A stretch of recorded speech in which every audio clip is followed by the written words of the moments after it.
Let us pray. O Lord God, in whom we put our trust in all the help we have by thee, we thank you just for another day. We thank you, Lord, for how you have watched over and cared for us from time to time. We thank you, Lord, for how you have given activity of our limbs. We just thank you, Lord, for health and strength. Thank you, Lord, for food, clothing, and shelter. Thank you, Lord, for protecting us as we travel over busy and dangerous highways or airways, wherever we may travel. We just thank you for all things. We thank you, Lord, for this season, Lord. We thank you, Lord, for this holiday season as you watching and care for each and every one of us. Thank you, Lord, for and the preaching and teaching of the gospel. We just thank you, Lord, for all things. As you continue to remember those who might be pressing their way, trying to make it here to the house of the Lord. As you remember those who are less fortunate than we are. Remember those who have fallen by the wayside. As you remember us all. As you remember each and every one that lay on a bed of affliction. Remember those who are in trouble here, there, and everywhere. As you remember those who are most less fortunate than we are. Remember our children and grandchildren. Remember as they go in and out of the schoolhouse. Always keep them protected from all hurt, harm, and danger. As you remember this service, whatever said or done, you somebody help carry us along the way. Bless us in Jesus' name. Amen.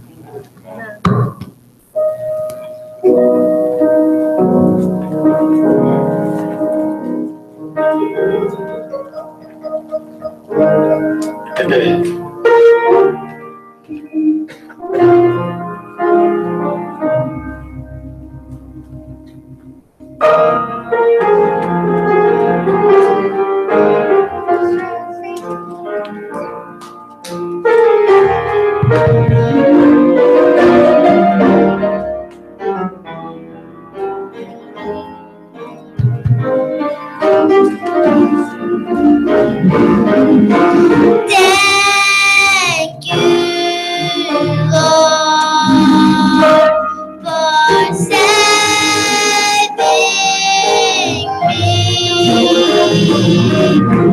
Thank you, Lord, for keeping me.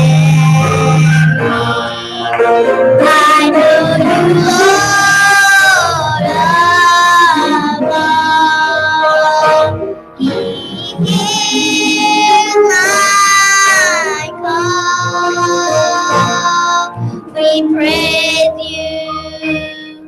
We bless you, Lord.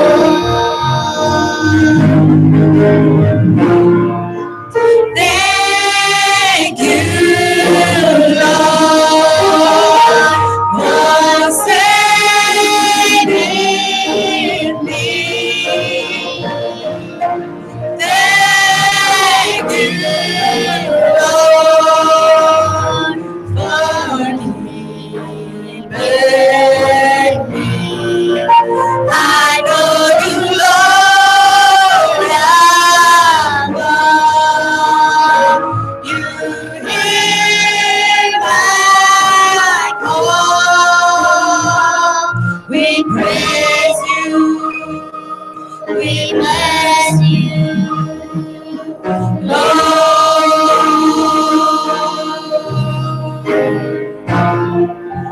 Thank you, Lord, for saving me. Thank you, Lord, for keeping me. I know you, Lord, above. You hear my call. We praise you. We bless you, Lord.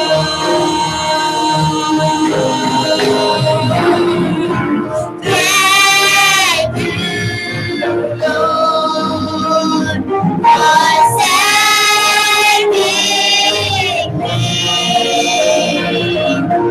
Thank you, Lord, for keeping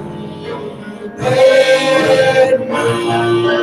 I know you, Lord, above. You hear my call. We praise you. We praise you. We bless you. We bless you, Lord.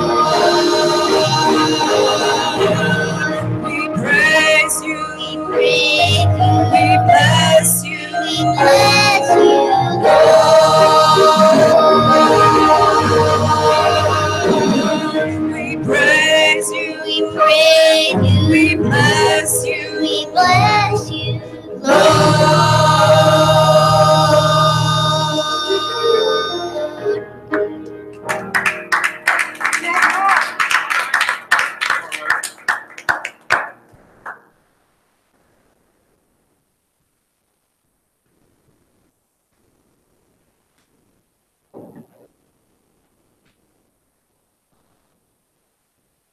Lord. Thank you, Lord, for saving me. Thanks, Sister Sorrell and Sister Regina, for that song. It is a blessing to be in God's house once again, a place where God's honor doth dwell. Thank God for his blessings, great and small. The season. Jesus is the reason for this season. So we thank God for the scroll which reads obedience, love, reverence, and respect, first being to God, then to leadership, and then to one another. Thank God for the man and the woman of God of a life of Solomon, Miss Shaw, and his companion, two beautiful people whom God fixed up with his word one day. Sent them into the world and they preached the gospel, teaching us how to get out of sin and then stay out of sin. A life above.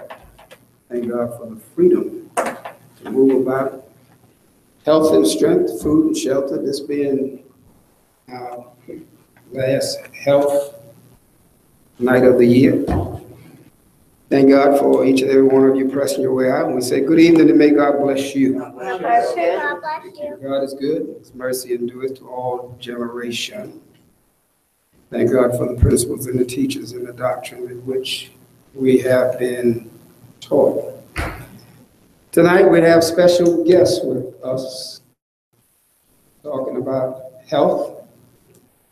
We hope to have gotten this a couple of months or so ago, but she just happened to be tied up. You've heard me talk about Dr. Quilter quite often. Dr. Jennifer Quilter is here tonight to speak to us a bit about health and then answer some questions.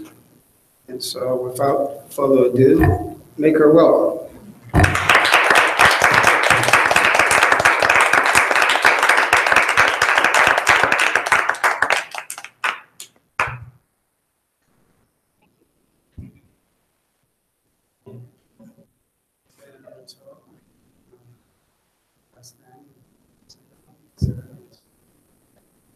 Hi, everyone. Bless you.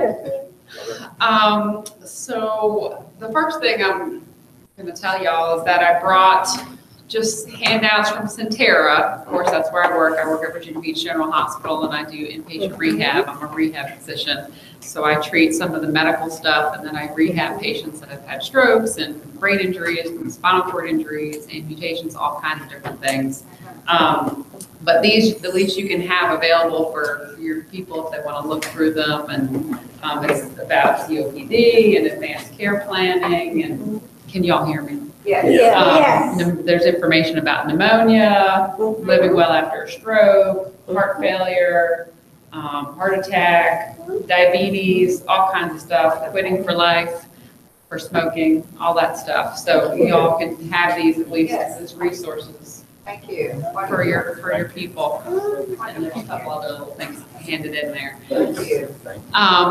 So I don't normally public speak, but I'm going to kind of tell you what I normally tell my patients and go over diabetes and high blood pressure and cholesterol and things like that. And certainly if you have any questions, let me know and I'll see if I can go from there. But I'm just kind of going to go through some of the big things that we treat in hospital, especially and risk factors for other things like heart attacks and strokes and things.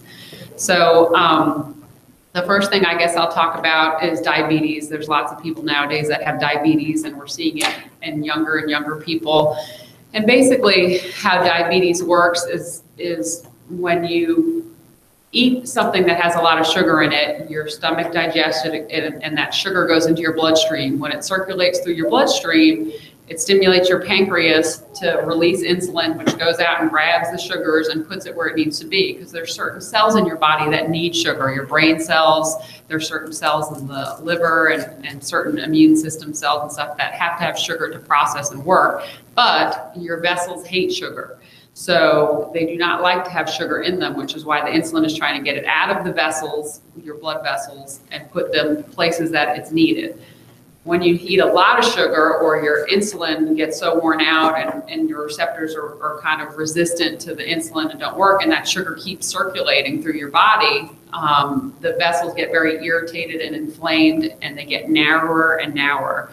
That's why diabetes affects your whole body, because it's affecting all of the vessels in your body. And when you have small vessels, little vessels in your eyes, little capillaries in your fingers and toes and in your kidneys, all those vessels get affected first because they're already small. So there's only so much room for them to get smaller and smaller. So when you start losing circulation to certain parts of your body, like your fingers and your toes, then the nerves start to die and you start to get numbness and tingling. You get sores that don't heal because it doesn't have the nutrition from the blood to heal.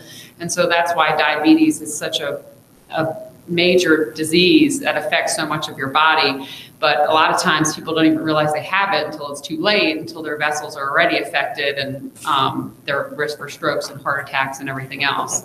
But making sure your diabetes is controlled and following up with your doctor. What your doctor checks is something called the hemoglobin A1C, which is an average of your blood sugars over 3 months. So it's even if you just ate a big thing of sugar or a not so healthy meal right before your visit, that doesn't affect your hemoglobin A1C, which is what is an average of your sugars over 3 months and based on how it connects to your red cells. So that number, we like it to be below 6.1 in the 5s. That's a good range for your hemoglobin A1C, but diabetics typically run at 7 or 8 or 9. And when it's really uncontrolled, I've seen as high as 14, 13, which is not good. Very high risk for strokes and heart attacks at that point. Let me see, there's different ways to treat diabetes, of course. Typically, if you have mild diabetes, you use oral meds, metformin, Januvia, things like that you may have heard in the past. And then there's insulin once your diabetes gets so bad that you don't have enough insulin that's working in insulin resistance, then you might need actual insulin injected into your body so that it gets rid of some of the sugar. But Question? Yeah. Did you know? Go ahead. Did you have? Go ahead. So there's refined sugar and there's sugar that's naturally occurring in fruits. Does it? So the sugar, the refined sugar and like pure cane sugar or any kind of sugar like that, your body recognizes as sugar. So it will affect your body. Now, the artificial sugars like Splenda or Sweet and Low and stuff like that, it's the way the molecule is that your body doesn't recognize that as sugar. So it doesn't send that response and it doesn't cause that damage. So for diabetics, it is very important for them to have the sugar substitute that does not cause the damage to the vessels and everything like pure sugar does. So a piece of fruit to a diabetic is not. It's still not good. Sugar. Yeah, Oh, it's okay. still sugar. So all that sugar, anything from, believe it or not, because I had gestational diabetes with these two. And so I know you staying away from the sugars and stuff is very difficult. But, even bananas that you don't think it's really that sweet has a ton of sugar in it. Grapes, strawberries, blueberries, all that stuff. It's good for you in a sense that it's a fruit and it's a pure fruit, but for diabetics, it'll literally eventually kill them. They cannot eat that much of them. They can eat small portions of it. Like, you can't eat a whole bowl of grapes, but you might be able to have 5 or something with a meal. And then when you have sugars, you want to balance it with protein. So protein will help lower your sugar. It kind of balances out, and sugar alcohols, believe it or not, lower your sugar. So I'm just getting, it's complicated, but when you have sugar as a diabetic, you typically want to have protein with it so that it balances and keeps the sugar low. So protein is like things like nuts or fish or chicken or eggs, something like that, that'll help kind of balance the sugars out. Even though you're eating more sugar, it'll lower it because the protein takes some of that out. So for someone that's non-diabetic and having fruit. It's not as critical because your body will get rid of the sugar the way it's supposed to. Okay. So, and I'm healthy, I work out and stuff, and I still had gestational diabetes, and I'm at high risk for diabetes because some of it's genetic. So I have diabetes in my family, and some of it, no matter what you do, no matter how healthy you are, how much you exercise and everything, it's just part of your genetics, and you may eventually get it. It's just, it is what it is, and that's for a lot of things, but a good question, yes. Sugar, whether it comes from fruit or something, is still sugar. So, do you have another question, Howard?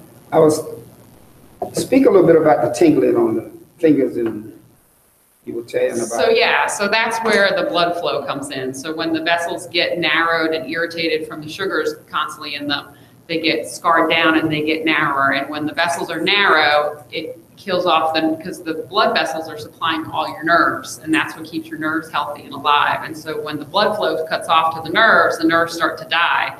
And so when your nerves are dying, that's when you get that numbness and tingling feeling. When when you compress a nerve, you fall asleep with your arm over something, you get that numbness and tingling. It's because your nerve is not happy, it's not doing good because it's losing its circulation.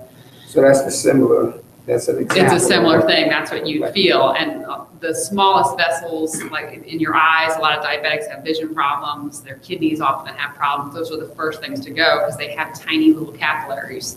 So they're affected first. But does anyone else have any other questions? There's a difference between juvenile, is that correct? Juvenile diabetes and type 2, type 1? Yeah, so juvenile diabetes is basically like type 1 diabetes. So type 1 diabetics they don't make insulin. So you don't have insulin in the body, so your blood sugars go really high. They need insulin. So they have to skip the whole oral medication stage and go right to insulin because their body needs insulin. So their pancreas doesn't make insulin. And so type 1 diabetics, lots of times are diagnosed as a child, and that's why they a lot of times call it juvenile diabetes.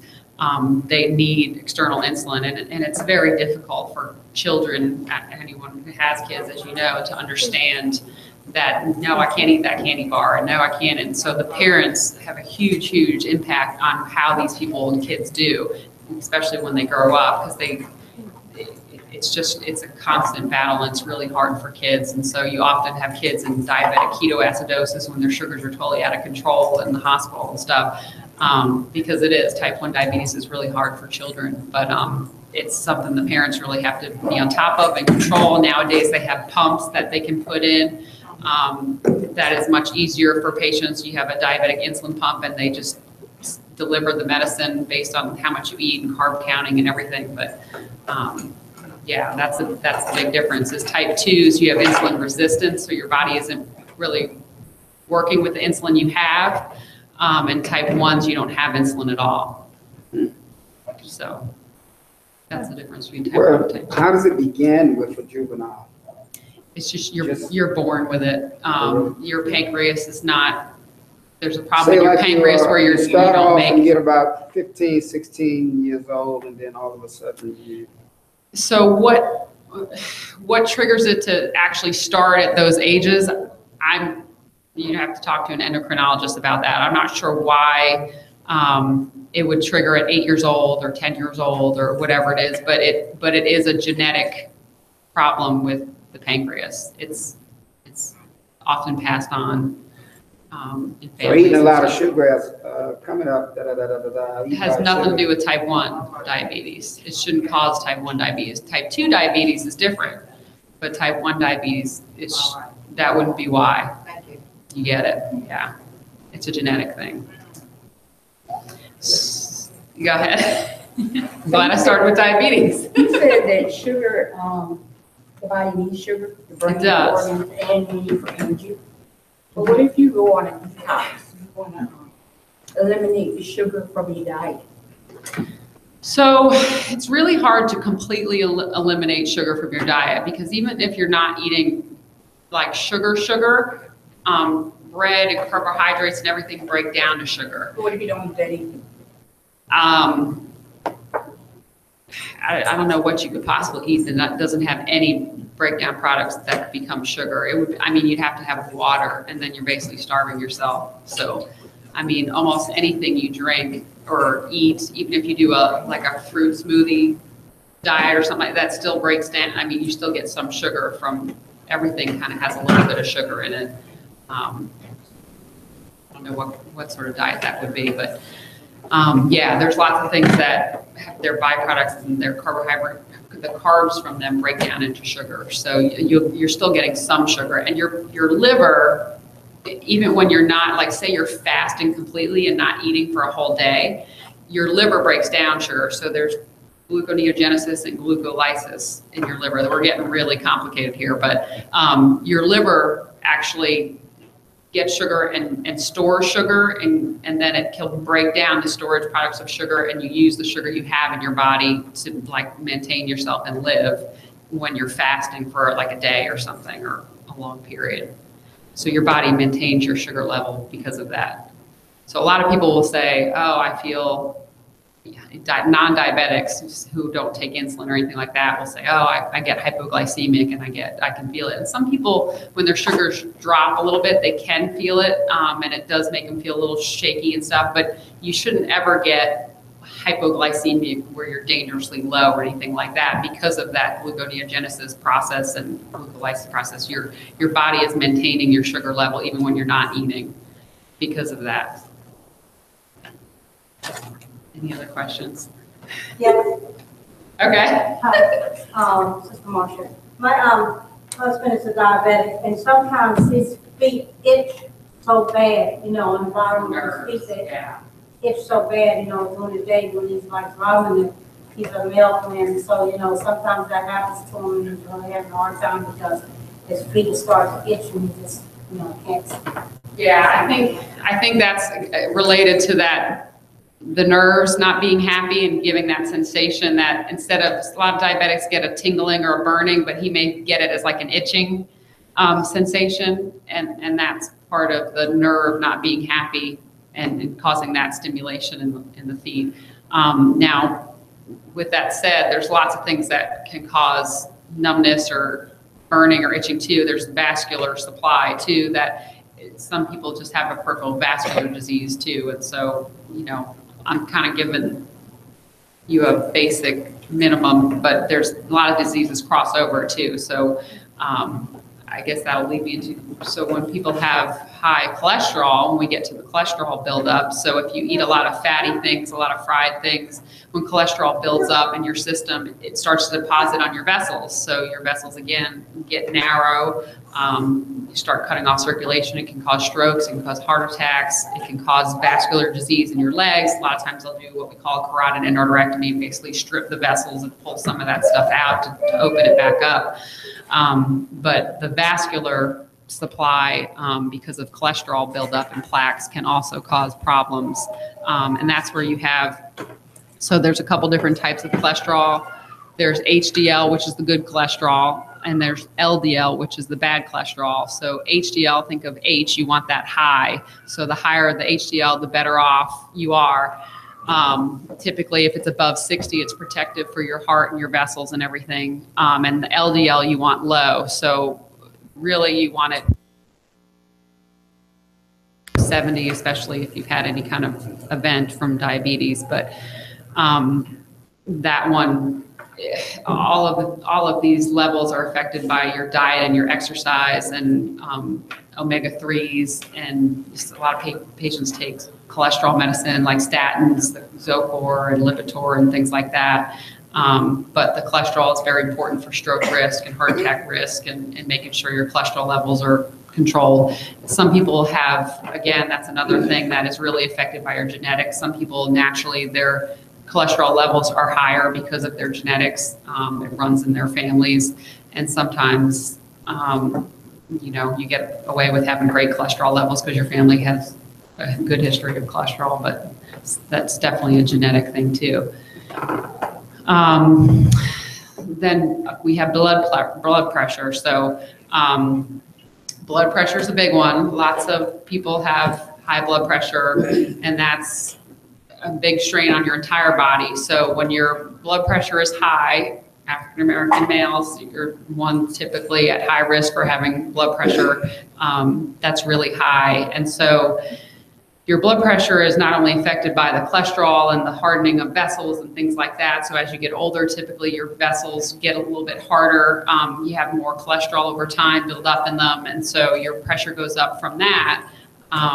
But also your pressure goes up when you have more salt intake, and the salt balance in your body is what affects the volume in your vessels. So if you eat things that are really salty, French fries or I don't know, what is chips or whatever that have a lot of salt in them, that salt is going into your body, and then your body goes, oh my gosh, my sodium level has gone up, so I need to balance that. And so it pulls in the water, and so when it pulls in the water, your pressure in your vessels goes way up. So eating a lot of salt, that's why they say patients that have high blood pressure should eat low salt, because the salt is pulling in fluid to make your pressure go up.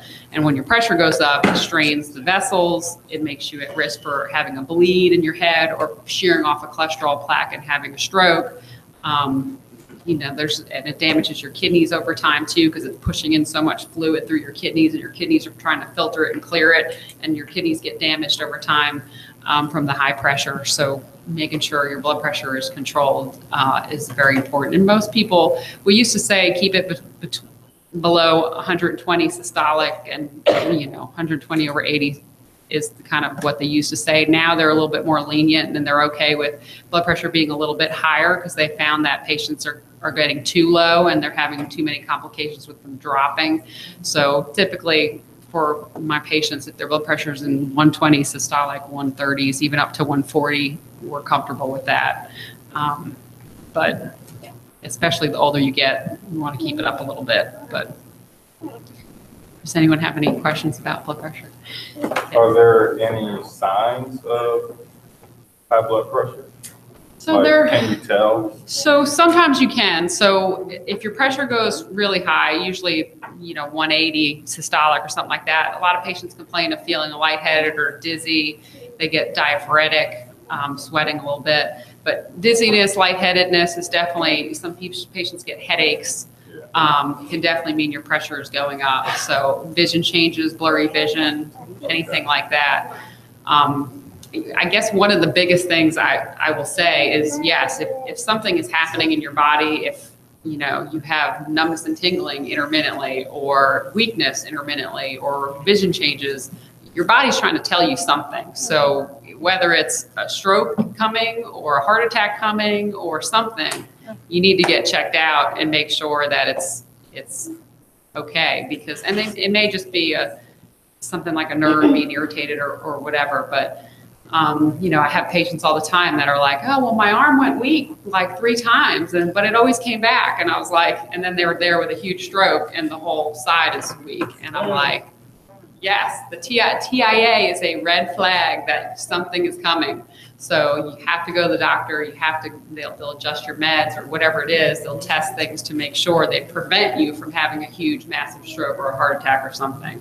I know a lot of people don't want to go to the doctor because they're, they hate doctors. Doctors suck. So they never want to go see the doctor. But the whole point of that is to prevent something major from happening. And so, my dad is the worst about it. He never wants to go see the doctor. I'm like, but I tell you, you got to go. You got to get checked. And it's worse if you just ignore it and say, I'm fine. I can't tell you how many stroke patients I've had that say, I've been so healthy. I haven't been to the doctor in 50 years. And I'm like, oh, really? So how do you know you were so healthy? And then they're there with a huge stroke. So it's important. You really got to go get checked. But quick question back to that. Sure. Amputation. So that has to do with the vascular supply. Is that preventative, or is that a ultimatum type of? So it is preventative. So when your diabetes is not well controlled, again, those vessels get inflamed and narrow, and it starts cutting off the circulation. And then if you get an ulcer or a sore or something on your foot, it doesn't ever heal because you don't have blood flow there. And so patients whose diabetes is really uncontrolled, they're the ones that typically get, ulcers on their foot, and it doesn't heal, then it gets worse, and then they get osteomyelitis, and then they get amputations. So you can do something to prevent it. You got to control your diabetes. Yeah. If you control your sugars, you shouldn't have all those complications that come with diabetes. So you can control it. It's not easy. I know it's not easy. It's very difficult. But it can be done. And if you do it and you get used to it, you change your diet, you change your lifestyle, your exercise, take baby steps a little bit at a time, and you change your body kind of gets used to it. Even your taste buds change and get used to the new diet. Over about a month or two, your taste buds actually cycle and change, and it actually becomes what, I don't know if anyone's ever switched from like regular Coke to Diet Coke, and at first when you first drink it, you're like, ugh. But then over time, if you go back to regular Coke, you're like, oh, this is terrible. So your taste buds do actually adjust to your new diet and what you're eating and everything. So. Uncontrolling diabetics. Problem controlling their sugars. What? So often it's education. Often they think they're eating what they're supposed to be eating and they're not. I had a patient recently, and her husband came in and was like, I brought her sweet tea and a fried chicken. Isn't that good for her? And I'm like, no, no, it's not at all. So they just so I sat down and I went over the diabetes stuff and carbohydrates and fried versus baked and, sugars versus diet and all that stuff. And so the next day she had a diet sweet tea, hallelujah. But, a lot of times they just don't know any better. And so educating them on diet, one of the handbooks I gave you is a diabetes handbook, and it has all what you should be eating and not should be eating and carb counting and all that stuff for any diabetics. It has all the information on there, and you've got to check your sugar. So checking them and making sure they're low. What about meds? Taking meds, is that affecting? So definitely. So the medications work, each of them works a little bit differently depending on what you're taking. Some of them will drop your sugar and won't ever drop it too low, like metformin and Januvia will lower your sugar, but it shouldn't ever cause hypoglycemia because of the way it works. But there's ones like glipizide and Amaryl and other ones that will cause hypoglycemia. You're at risk for that. Certainly when your doctor gives you that medicine, it's probably because your sugars are all the way up here and it has to come down. But a lot of times you'll do a combination of one that will drop your sugar to a certain point, and then metformin or Januvia that'll bring it to kind of in that buffer zone to not ever let it drop, but it'll keep it in a good range. So a lot of times patients are on multiple meds, like two or three separate meds. What's up, bud? What about if you have a sore leg? Have what? If you have a sore leg? A sore leg? Well, sore leg just could be okay. It could just be a muscle spasm, or you ran too hard in the yard or something like that. As long as it gets better and you let your mommy and daddy know, that's good, okay? There's lots of things that cause sore legs. Okay, question about high blood pressure. Sure. Say first you're in a stressful situation, you begin to start shaking. Is that a sign? It could be, absolutely. High blood pressure? So yeah, so if you're getting that stressed out and that tense, you need to take it down a notch. It's funny, I told Howard. To people that don't have high blood pressure as well? Yeah, so it's typically patients that or people who don't have high blood pressure, there's a big range where if you get tense or stressed out, it'll go up, but it won't go really high. But if you're starting here and then you get stressed, it's going way here. So it's funny, I was telling Howard, I don't know if you remember this, but I've had several strokes who were pastors, because when they preach, they're up here, they get all intense and they get all night and then they have a stroke. So I was like, I asked him when we first met, I was like, how do you preach? You're calm. But yeah, so it certainly can cause strokes if you get really hyped up, especially if your pressure is already high. So typically if you're normally low, it shouldn't go up 100 points. It'll go up more. So we all have a boiling point. We do. We all have a boiling point. Absolutely. So. I've had my blood pressure checked, and I've had the best blood pressure in all of the congregation. I bet. That doesn't surprise me. They want to know how do you manage to do that? You're a pretty healthy guy. Working on the farm, you eat good. for the most part. To deal with all the stress and strain and to deal with the different situations and the different ones and so forth and so on. So,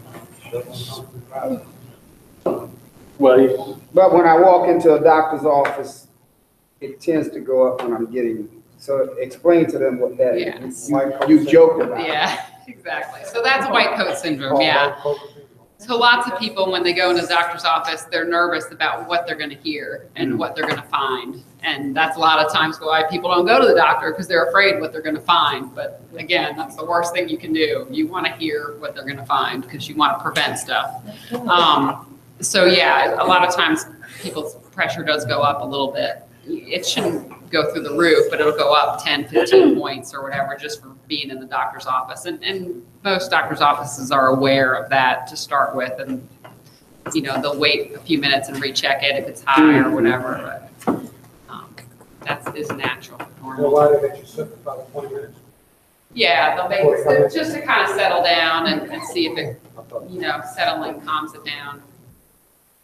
Go ahead. I know now we tell, like, our patients, because we're aware, because, you know, I work with cat class, so they might have white coat syndrome. So we tell them, you know, the class, you know, take the blood pressures at home. Yeah, so that and that's a good way get to do more of it. an accurate idea Yeah. of what they are at home.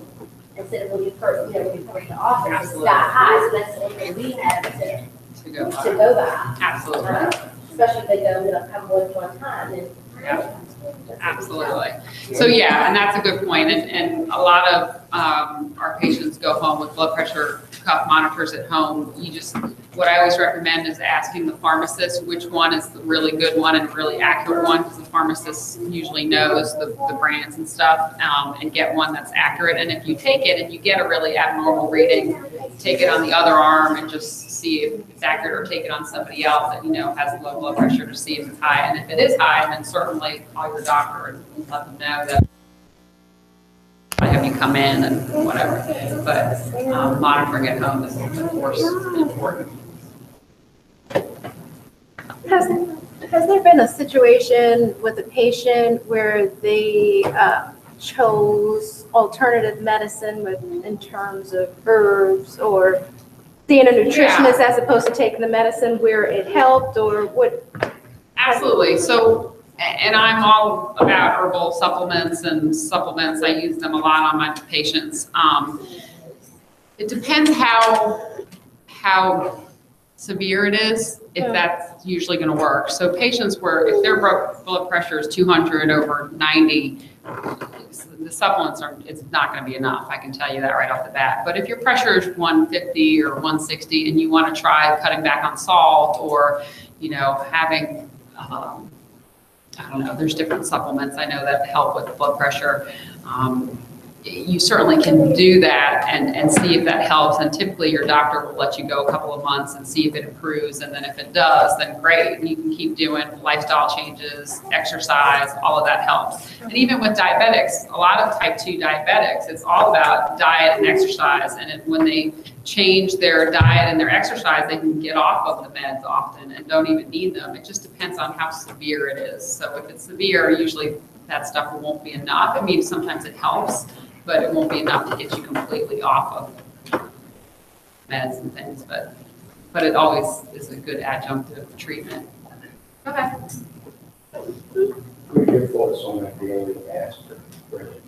I was just about to ask that. Daily aspirin. So typically it's recommended after the age of 50 to have a daily aspirin. I think in most people that it is a good thing, especially if you don't exercise a whole lot and don't eat really healthy, things like that. The daily baby aspirin is basically thinning your blood a little bit, so that if you do have a squeaky area in your head or in your heart or something, the blood will still get through and still circulate. I think it definitely does prevent strokes and heart attacks. I think for someone that's at high risk, someone who's 85 and at high risk for falling or something of that nature, then it's a little bit different picture and you really have to take everybody into consideration. But, you know, or if you're super healthy and you've exercised and ate right and done everything right for a long time, you could probably put it off a little bit longer, you know, maybe in your 70s or 80s or something like that. But I think for the most of the population, that it's something that I do recommend that they should be on. It's a preventative thing. But what if your arteries are bad? What if there's just a very little blockage or? Yeah, so it's really, that's where it's kind of very patient specific. So if you came in and your cholesterol was great, you exercised 3 times a week, you were healthy, you ate well, I might say, well, why don't we revisit this and, when you're 60 or whatever, I wouldn't necessarily put that off for a little while, but most patients don't exercise and don't eat great. And so most people need it. So in general, it's what's recommended for everybody. But if you have a really healthy person that runs 3 miles every day or, eats super healthy and does what they're supposed to be doing, in theory, they shouldn't need it, at least at that point. As you get older and your vessels, everybody's vessels, no matter how healthy you are, get hardened and get a little bit narrower and you're at higher risk. At that point, I think you should be on it. But you don't normally recommend it to people under 50? I don't normally see people under 50, but yeah, I mean, there's people 30 having heart attacks. Right? Yeah, so 50 is what they recommend as a general rule of thumb. At least at 50, everyone should be evaluated on whether they should start a baby aspirin. But yeah, I mean, some people have hypercoagulable states, some people have really bad diabetes, whatever that patient's specific conditions are, you'd have to judge that as their physician and know that, yeah, if I have a 40-year-old who has terrible diabetes and their cholesterol levels are through the roof and they're overweight and they're not exercising, yeah, I might start them on aspirin at 40. But, it really just depends on the patient, and hopefully your doctor would assess that and know what's the right thing to do for your particular case. But does anyone else have any other questions? Sure. God bless you. How you doing? At some point in time, there was something about eggs, eating eggs daily, maybe may attribute to high cholesterol. But Yeah. I think that's changed. Mhm. Eggs are good for you, Yeah, right? they are. I mean, my 6-year-old likes scrambled eggs. We don't typically. Yeah. I mean, we don't use a lot of grease to fry. We just put it in the frying pan and Yeah. 2 seconds is done. So fried eggs, obviously, the fried part isn't as good as scrambled eggs are better because you're just kind of scrambling in the pan and it's healthier, and hard-boiled eggs are good. Anything fried is going to have more cholesterol in it.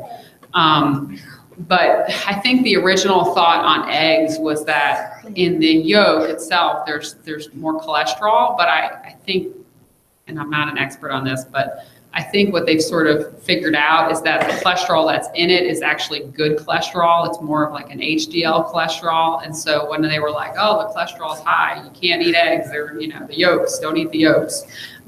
They've sort of come around and said, well, actually, when we really looked at it closely, the cholesterol that's in there is a good cholesterol. And there is such a thing as good cholesterol. And so we want that higher. And so now the kind of consensus is that, yeah, the whole egg is fine to eat.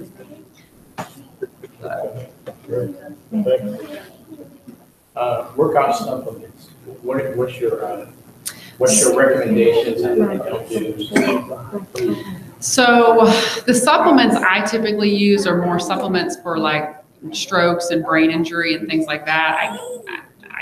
Patient population I see is, is different than what a primary care doctor would see. But for me, the supplements that I use are like melatonin for sleep.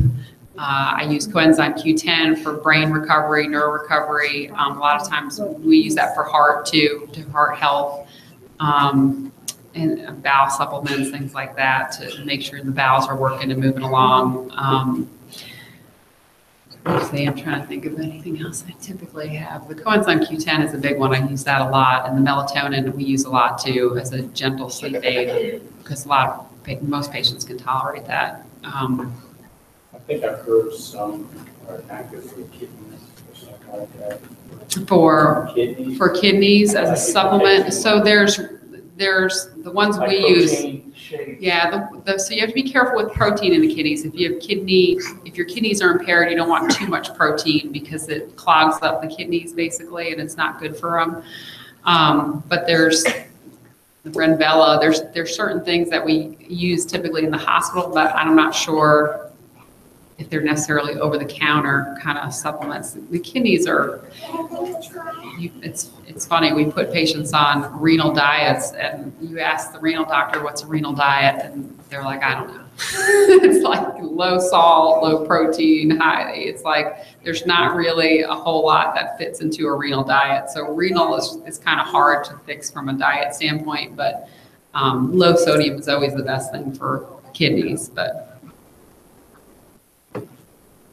Can you elaborate a little bit more on the brain supplement you have? so the coenzyme Q10, it's a supplement that has been shown in some studies. There was a guy that does a lot of research, actually in Virginia Beach, who does functional MRIs. And that's functional MRI is where you're doing an MRI and somebody's actually being asked to move and see what parts of the brain lights up. And so with coenzyme Q10, they were finding that patients were doing better. They were having more neuroplasticity, more parts of the brain were lighting up on coenzyme Q10 than wasn't before. And so I had run into him because I was treating a friend of him. It's my mother, I can ignore her. But I ran into him, happened to see him in the hospital because he was visiting one of my patients, and he had sent me some of his studies and research and things, and it's typically more studied in the traumatic brain injury population and their recovery.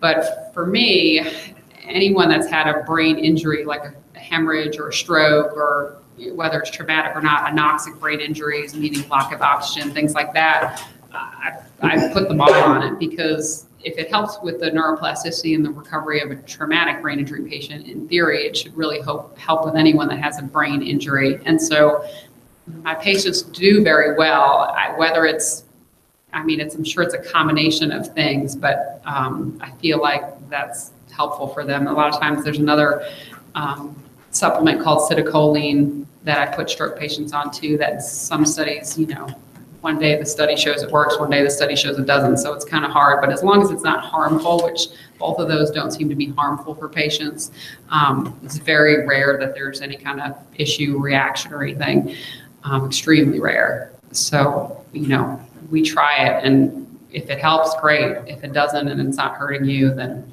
that's fine too. A lot of Alzheimer's patients, Parkinson's patients, they're recommended to take the coenzyme Q10. So a lot of neurologists use it. You mentioned melatonin, sleep. Say, for instance, like if I go to sleep at 10 o'clock, I could wake up at 12 and not go back. Yeah. Would that be helpful? It could be, absolutely. So typically I prescribe like 3 milligrams, anywhere between 3 and 6 milligrams of melatonin. And what you want to do for melatonin, though, is take it the same time every night. So if you take it at 8 o'clock, and it usually takes a little bit to kick in, or 9 o'clock, and it's not something like a sleep med that'll knock you out, but if you take it over time, it's supposed to help more with the sleep-wake cycle so that you're more sleepy at night and you're more awake during the day. And so over time, it's supposed to kind of help you with a more sleep pattern. The only time I'm cautious with melatonin is in a type 1 diabetic. In theory, it could increase the blood sugars a little bit. Haven't actually seen that happen, but in some studies it showed it. So that's the only time I'm cautious. Otherwise, really, anyone can take melatonin. But if you have to wake up, are you able to hear that, or, if...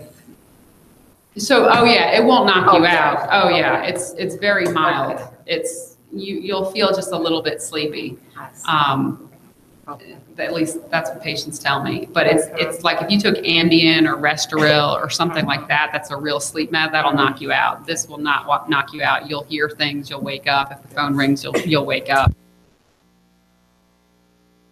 So it's definitely much safer to take than a lot of things. Anyone have any other questions? So the only other thing I was going to kind of mention which it's up to you all, was kind of talk about strokes and how strokes work and recovery. You all want to hear about that? Okay. My kids are like, no, I don't want to hear about it. So basically, I treat a lot of stroke patients. And for stroke patients, there's two types of stroke. There's an ischemic stroke where there's a blockage in a vessel, and then there's a hemorrhagic stroke where there's a bleed in the head. Some hemorrhagic strokes are caused by an aneurysm rupturing, and some of them are just caused by hypertension. Usually it's in the basal ganglia as a hypertensive bleed. We typically see as a fragile area. About 20% of strokes are hemorrhagic, and about 80% of strokes are ischemic, meaning the blockage. When you have a stroke, regardless of whether it's ischemia from lack of blood flow because it's pouring out into your head, or if it's a blockage in a vessel, there's an area on your imaging that looks like a spot. And so that area will always be there. So for a TIA, the transient ischemic attack, which is transient weakness or numbness or a neurological change that resolves within 24 hours, will not have any permanent damage on your imaging. So if you go in, if you all of a sudden get some weakness or numbness in your arm or your leg, drooping of your face, your tongue deviates to one side, anything like that, and then it resolves and you go to the ED and they do a CT of your head, it's going to be negative. They're not going to see any image or anything on there. There's not going to be a spot on there. If your symptoms persist and you have a full stroke, then you will have a spot on your imaging. So like I was saying, though, even if it's a TIA and that's negative and they say, oh, you're fine, you can be discharged, there's nothing on your image, well, you still need to go see your primary care and still let them know what happened, because you still might need an aspirin at that point, or, full stroke. But so when you have the full stroke, you're going to see a spot on imaging, and that's going to tell us that you had the stroke. And then right after a stroke, just like anytime you damage a part of your body, you get some swelling around that spot. And so you get some cerebral edema. Some people get more edema. The bigger the stroke, the more likely you are to have a big swelling there. It's kind of like an inflammatory reaction. And just like if you sprain your ankle, that inflammatory reaction will wax and wane a little bit. Really bad day, or their function looks like they're getting a little bit better, and then maybe the next day it's not as good, and that's a lot of that is a reflection of that waxing and waning of this cerebral edema. And over a couple of weeks, that edema will go away, and then you just have the nerve recovery that has to happen. And how patients recover after a stroke, it's not that area comes back and you get that function back. It's other parts of the brain that actually pick up the function that was lost. So it's called neuroplasticity, and it's basically your brain's ability to rewire itself. So that's where therapy and exercise and things like that come into play to kind of stimulate that process and facilitate that neuroplasticity so that your brain can recover. Obviously, the younger you are, the healthier your brain is, the less disease you typically have, so the more neuroplasticity you have. The more medical comorbidities you have, the more strokes you've had, the less neuroplasticity, the less you typically recover. So younger stroke patients, that's why they typically do better, but even it just depends on how healthy you are and how healthy your brain is. That process typically happens over 3 to 6 months, but even up to about a year, patients continue to improve and get more and more functioning and get better. The more function you get back early on, the better you typically are in the long run. I definitely have had patients completely flaccid, be able to walk, a month later. And I've had patients who couldn't speak a word, give a whole speech after. So it just depends on the patient and depends on how much therapy you get. That's why a lot of times I always push for inpatient rehab for our stroke patients, because that's the most intensive therapy you can get, and it's huge for the functional gains and things you get back from patients. I don't know, what else can I say about strokes? So stroke prevention is, yeah, absolutely. So exercise and diet, and then controlling blood pressure, because blood pressure being high puts you at more risk for shearing off a plaque and causing a stroke, or for having a bleed because your pressure is too high. And then diabetes, of course, affecting the vessels. Anything that makes the vessels narrower is going to put you at higher risk for a stroke or a heart attack.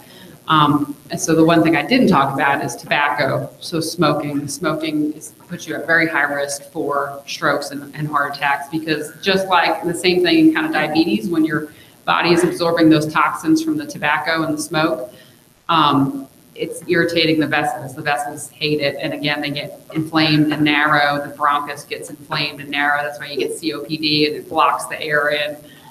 With chronic obstructive pulmonary disease, that's what COPD is. Smoking, when patients smoke, I'm like, it's the worst thing you could possibly do. So it increases your stroke risk like tenfold. It affects healing, it affects the blood vessels, it affects everything, almost like diabetes. So if you smoke, stop for sure. But smoking is a huge risk factor for all kinds of things, including pain, poor healing, pneumonia, COPD, cancers, all kinds of stuff. So that's definitely a big risk factor for strokes. But that diabetes, blood pressure, cholesterol, those are the big ones for stroke prevention. What about the heart? Say that again. A heart scan. Yeah, absolutely. So typically when you go to the doctor's office, they're going to check what we call an EKG, and that's basically assessing your rhythm of your heart. And it's also assessing if there's some ischemia, or ischemia is basically a lack of blood flow. It's an area that's not getting enough oxygen, and it's ischemic, meaning it's not getting enough nutrition and oxygen. And so based on what the T waves look like and the ST waves and stuff, they can tell if you're at risk for having a heart attack or having some stress there. So it's not only they're not only assessing the rhythm, but they're assessing your heart in general. And then of course they can do blood tests to test for cardiac enzymes. And it looks abnormal. If it looks like there's some flip T's and some strain on the heart, they might send you for a stress test.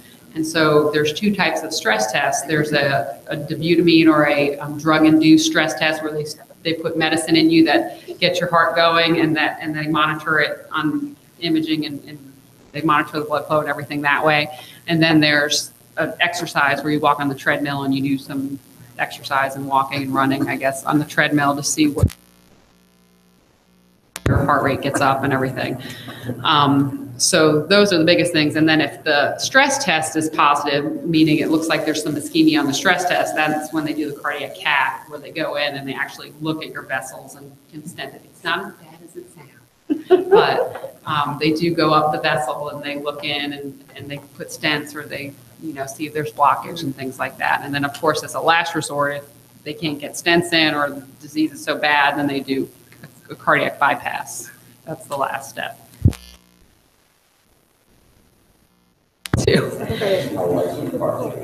Yeah, exactly. And I hope I explained that right, the way you would really say it. But yeah, it's important to know. But I mean, I guess the biggest thing I would give you as a take home for today is, you don't have to dramatically change your life. You don't have to change everything all at once. But if there are things you can eat, if you love chocolate cake or something, eat it once a month instead of every night. Or, like if you don't exercise, try and walk around the block 3 times a week, or, try and start something that, you enjoy and you're going to continue. Change your, chicken instead of fried chicken, or do baked fish instead of fried fish, or, things like that. It does help in the long run and makes a big difference. And it'll help with your energy level and everything, your well-being and the way you feel. So. And also, it's like, I know I would use the excuse, like, I can't go to the gym 4 o'clock in the morning. I have to get up at 5 o'clock. I have to leave the house at 6. Yeah. So I encourage you all to form a gym in your own house. Exactly. This is what my husband is doing. Right. It's encouraged, my mother-in-law to do so as well. But you can form a gym at your own Absolutely. house. Even I got my husband working in medicine hall. Yeah. So that he can just, exercise with that upper body stress. He got the bike, stationary bike at home. Yeah. So it's like, now my kids are geared towards okay, let's build a gym. Yeah. So, and I'm the same way. So I hate going to the gym, and I don't ever do it. You be quiet. And so I actually bought a treadmill off of Craigslist for like $150. It's great. I've had it for years. And that way I get up a little bit earlier sometimes and I run in the morning. I'll run 2 or 3 miles or whatever. Way I can kind of watch the kids while my husband gets ready for work, and you kind of make it work. And in the days I don't really feel good or whatever, I'll say, oh, let me just walk. And so I'll walk on the treadmill just to keep my pattern up and keep it going. And then I end up running the 2 miles anyway, because once you get started, you feel better and you feel okay and you end up doing it. But just try to stick with it. You don't have to kill yourself. Don't be like, I have to do 3 miles. Do a mile one day or do 2 miles one day, you know, like just keep the routine is what you really have to try and do. And make it fun. Make it something you enjoy. Biking with the kids or put them in a little bike thing and bike them around the neighborhood or whatever it is, whatever you can do that works for you.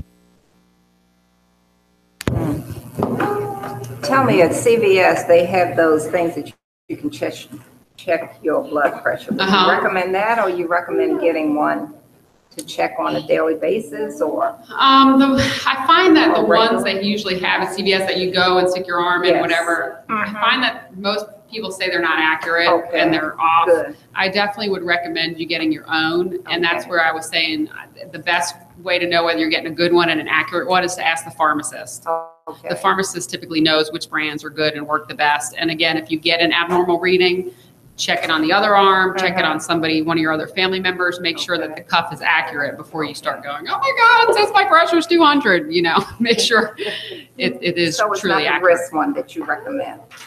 Either way, just make sure there's all kinds of different ones out there, but usually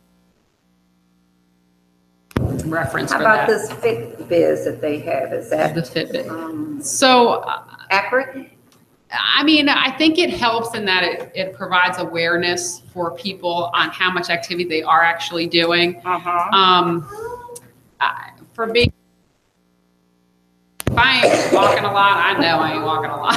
You know, like I don't need a little thing on my wrist to tell me that. So, I mean, I don't feel like I necessarily need that. Some people do. Some people, it guides them, say, oh, I need to walk a little bit more. So they actually will go and walk more. But believe me, my days are jam-packed. Howard knows that. So with the kids and everything. Extra. I mean, it's just depends on what kind of person you are and what sort of feedback you need. And it doesn't necessarily have any health benefit in the sense that it reminds you. Well, it also has the fat burn. Your fat burn. Yeah. The count. It does have some calorie counting and stuff like that. Exactly. You know. Just depends on what you like.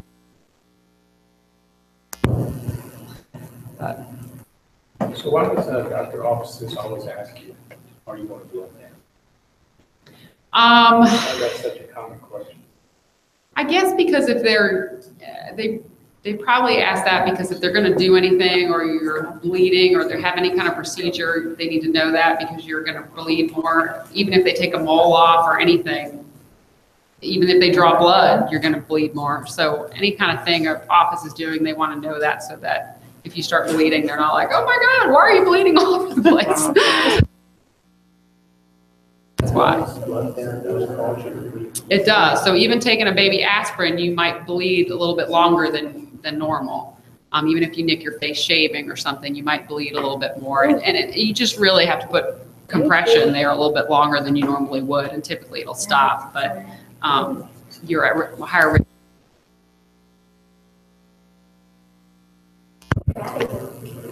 Oh, go ahead. I can tell you too, we had a patient today that was on a blood thinner. We placed a stent in her. And fluid applied, I think it was like 600 milligrams, well, the loading dose, but she took it at home. So she started having complications. And I'm like, well, what's going on with this? Because late, you know, we just placed a stent, left it cardiac, KG. But that blood thinner, it's different in everybody. But that blood thinner caused her to bleed back into her kidney. Yeah. And she, like, you know, we didn't know that until we did like a CT scan, but a little blood thinner can. So that's why doctors really need to know, like, if you're on a blood thinner, because if they're going to do a procedure, they may like lessen the dose or they may cancel the procedure especially completely until that blood thinner wears off. Because with this patient, that's luckily she made it. She did cover.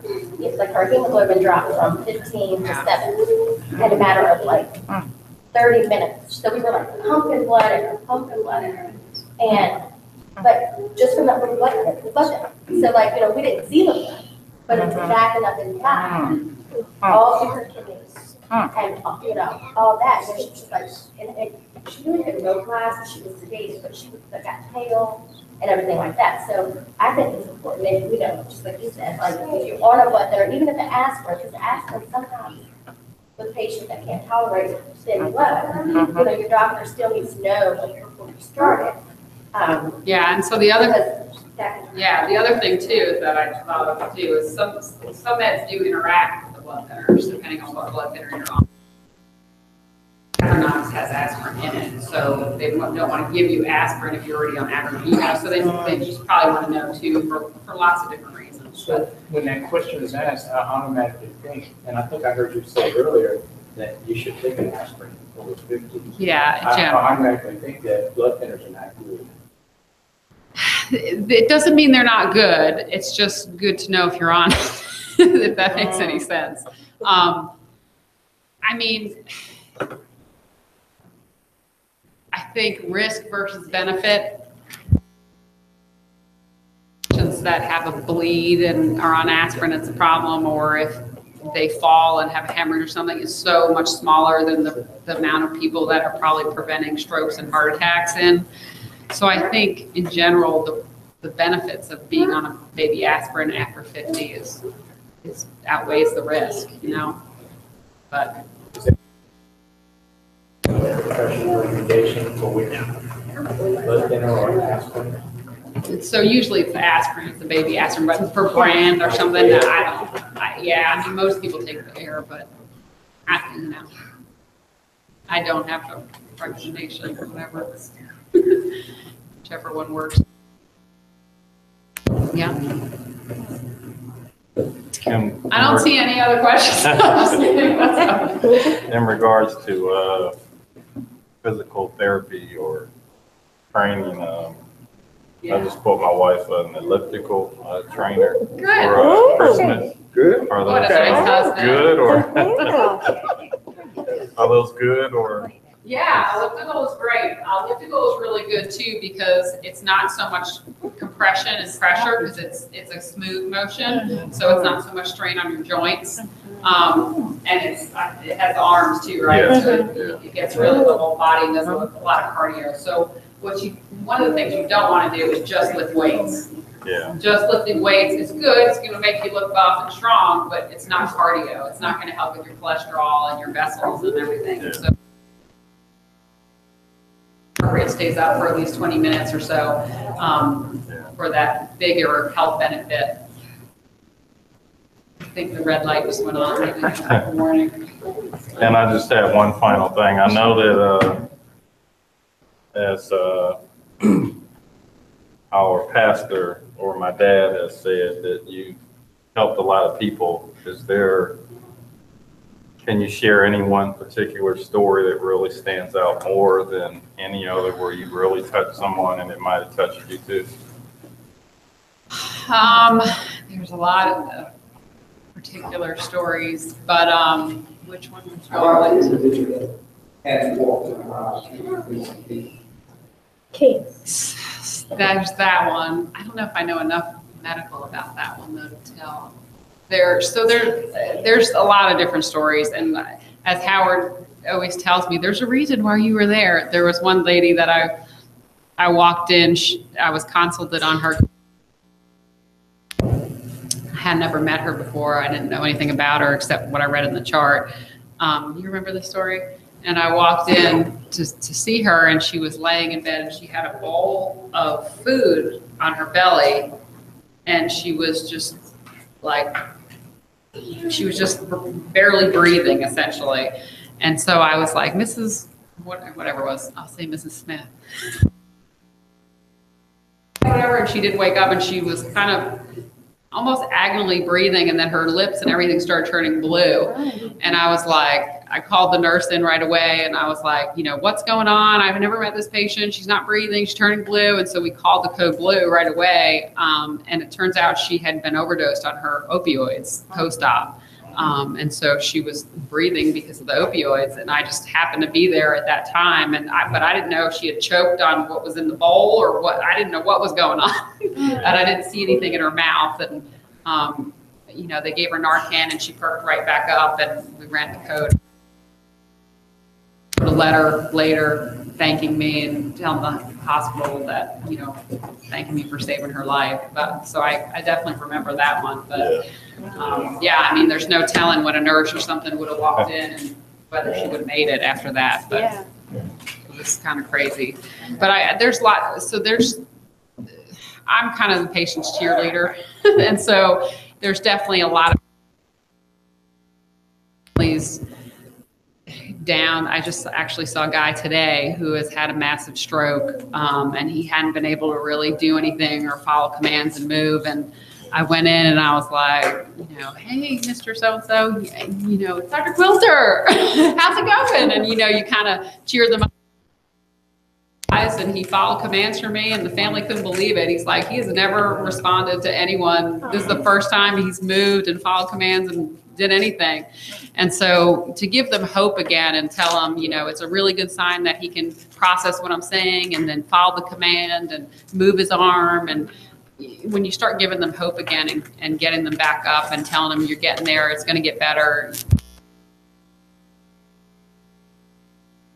Families is, you know, they keep getting bad news. Oh, they have a stroke. Oh, their blood pressure. But I'm coming in and saying, yeah, that looks great. You're getting better. Keep moving. So they always love me because of that. But they do. And they do. I've had patients. I had a lady who I just released before Thanksgiving who had been at the hospital for 2 months, was super sick. They had missed she had, how was it? I don't think it was Crohn's. It was ulcerative colitis, and she was having abdominal pain,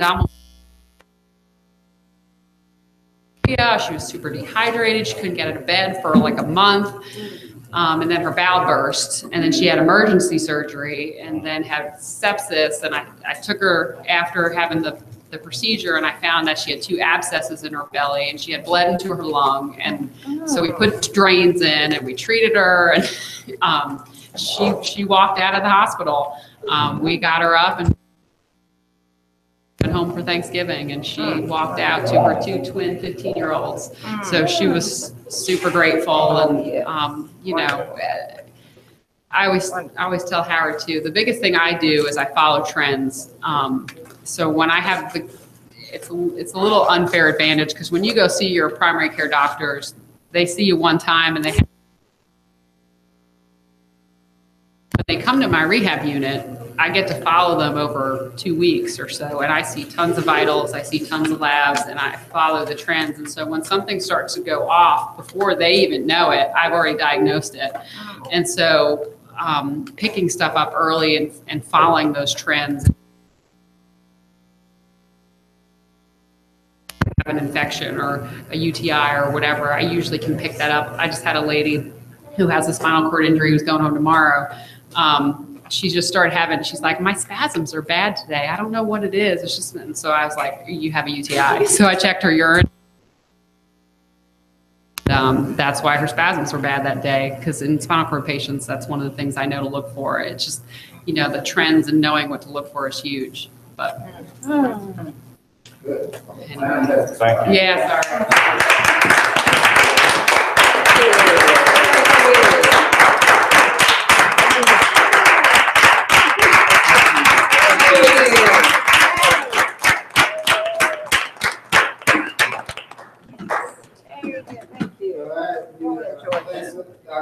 Yes, indeed. Yes. Thank Often you. told her that she is blessed, be a blessing to others. Yes. And that's one of the things that time that we spent together, watching, observing, listening to her. And I tell people she's the only doctor that you can read her signature. Most doctors can't read her signature. And another thing is, you call the number, she'll answer. All right. That's unusual. So, if she don't get you, or if she gets you, she say, hold on, I'll call you back. All right. We'll call you back. Yes.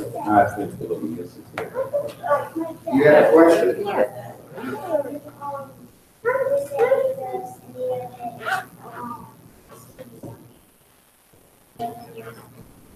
Your pain? Yeah. Oh, your brain? Yeah. Yeah. I will tell you about that. Okay. We're gonna have a song, take up collection, because we are going to have a slight repass afterwards. So, Brother Howard's gonna play for us. We'll take up collection.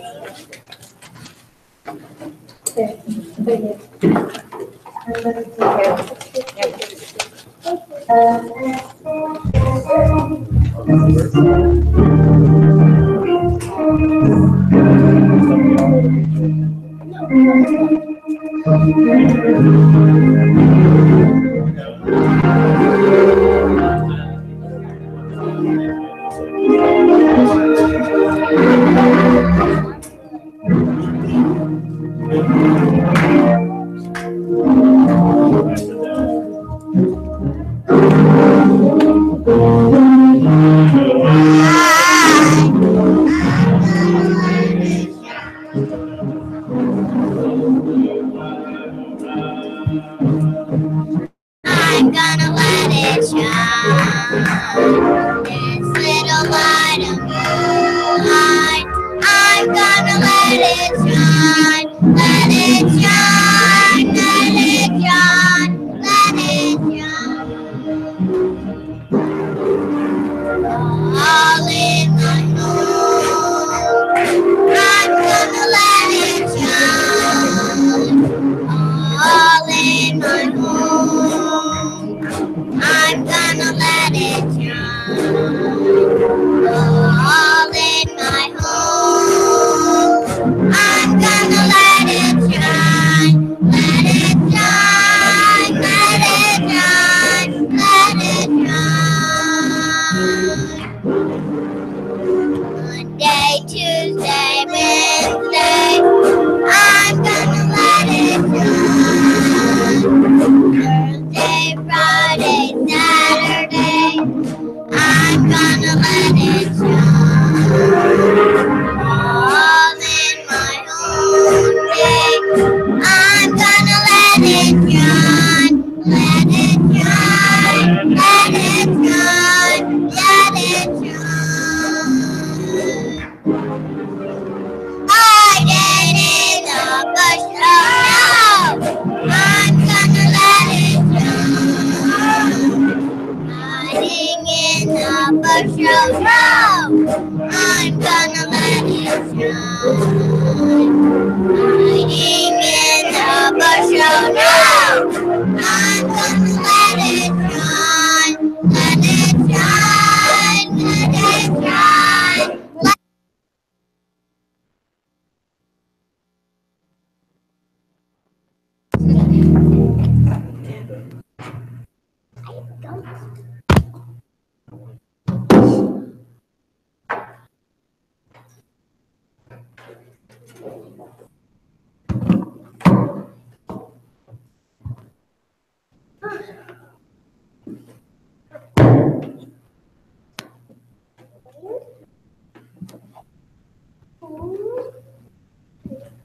We're going to have an offertory prayer. Lord, we thank you for this day. We thank you, Lord, for health and strength.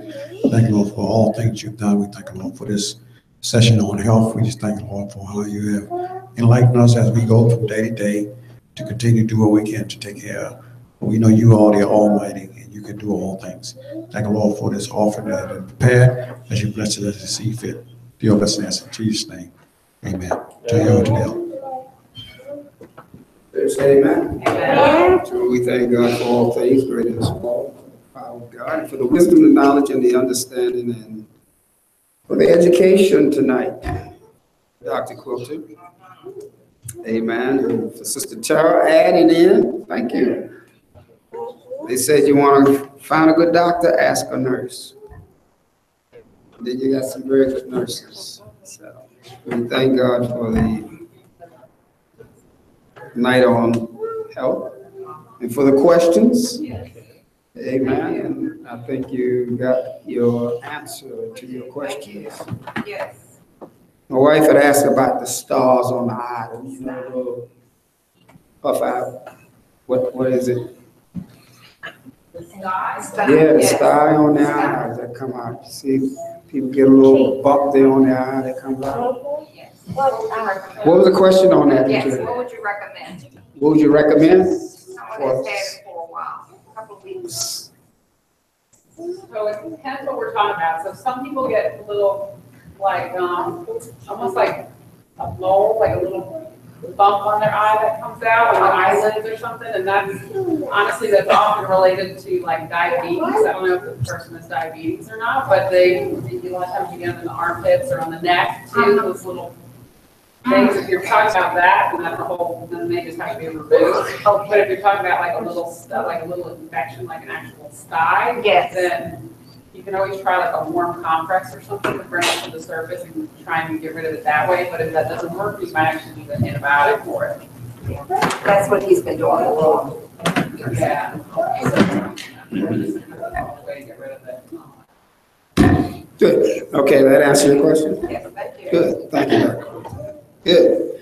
All right, as our custom is, we always introduce ourselves to our visitors, and then the visitors in turn introduce themselves to us.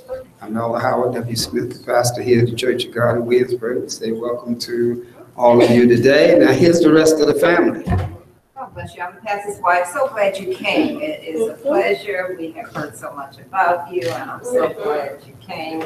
And your two children, we really thoroughly enjoyed that. Here's our youngest, our daughter, Kezia. My daughter is my mama is Kezia. So we're so glad you came. Good. You're always welcome. Please come again. Okay. Thank you. And here's, My name is Brother Yes, Howard yes. Jr., personal son pastor. My wife, she goes, please help me. God bless you, and nice to finally meet you. My name is Brother Henry. Thanks, pastor as a church. I was the black sheep of the family every year. My dad saying something bad about me, the children, about me. But it seems like ever since I graduated from Williamsburg, it's me, my wife,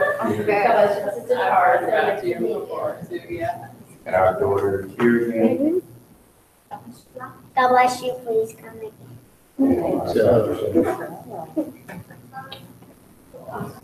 Thanks for coming. God bless you.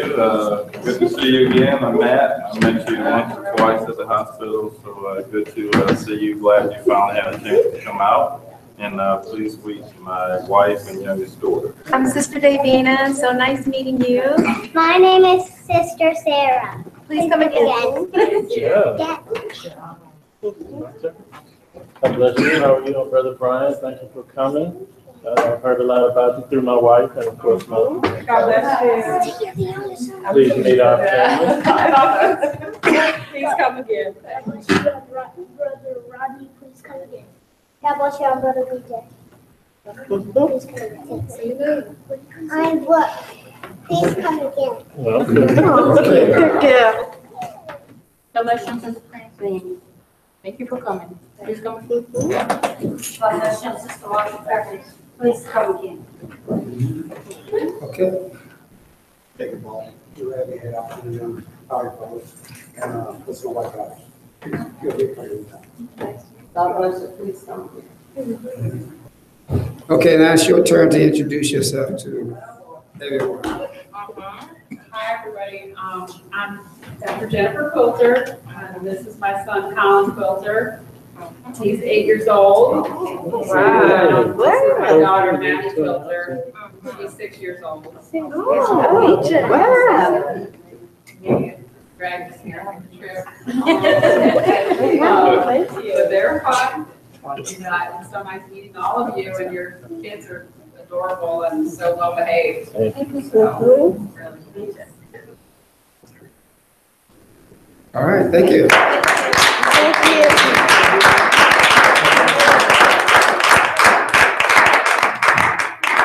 Okay, next service is Sunday school. Sunday morning, Sunday school. Amen. That's the last Sunday of the year before New Year's come in. So we're having 3 services, Sunday school, Sunday, noonday, and then watch meeting. Amen. All right, nothing else? Anything else? All right, we have some get-togethers upstairs so that you can have something to eat. And I think there's some ice cream up there too. All right, nothing else? Let's stand up to the Lord and be dismissed.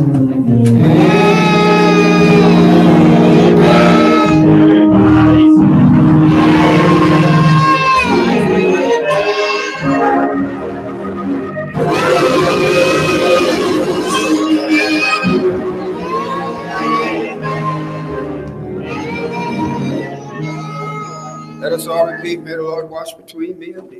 When we're absent. From the other. Really can we all say. Good.